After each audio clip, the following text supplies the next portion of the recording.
Assalamualaikum warahmatullahi wabarakatuh. Nama saya M. Andre Noval, NPM 2110010010052 dari kelas 1N. Saya akan menjelaskan secara singkat pengertian SOP dan POS fungsi boolean, langkah-langkah konversi ke dalam bentuk SOP dan POS fungsi boolean. Pertama, pengertian SOP dan POS fungsi boolean. 1. SOP, sum of product atau penjumlahan dari hasil kali. Pada bentuk ini, fungsi dinyatakan dengan penjumlahan dari hasil perkalian literal fungsi. Masing-masing suku yang dijumlahkan disebut minterm.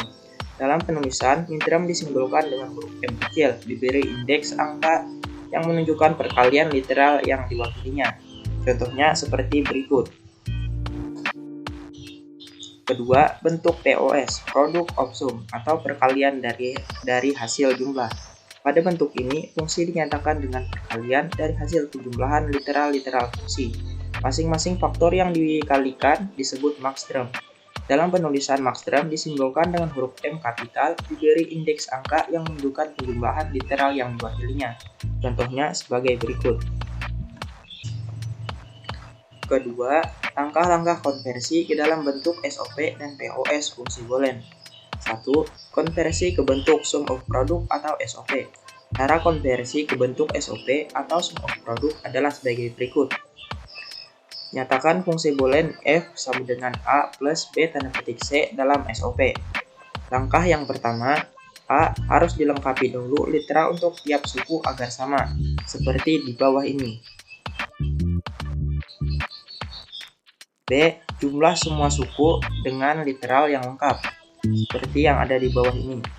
Dan C. Sederhanakan agar tidak ada suku yang sama. Kedua, konversi ke bentuk product of sum atau POS. Cara konversi ke bentuk product of sum atau POS adalah sebagai berikut. Contoh, nyatakan fungsi boolean f sama dengan xy plus xz tanda petik dalam POS. Langkah yang pertama, bentuk fungsi dalam POS, seperti di bawah ini. B. Lengkapi literal untuk setiap suku, contohnya seperti di bawah ini.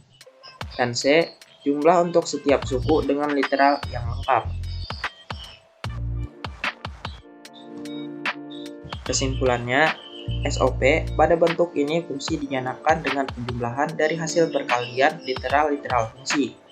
POS pada bentuk ini fungsi dinyatakan dengan perkalian dari hasil penjumlahan literal fungsi. Langkah-langkah konversi ke bentuk SOP. A. Harus dilengkapi dahulu literal untuk tiap suku agar sama. B. Jumlah semua suku dengan literal yang lengkap. C. Sederhanakan agar tidak ada suku yang sama. Langkah-langkah konversi ke bentuk POS. A. Harus bentuk fungsi dalam POS. B. Lengkapi literal tiap suku. C. Jumlah untuk tiap suku dengan literal yang lengkap. Ini adalah daftar pustaka dari materi yang saya bawakan tadi. Dan ini adalah profil dari saya. Mohon maaf apabila dalam penjelasan saya masih banyak kekurangan. Wassalamualaikum warahmatullahi wabarakatuh.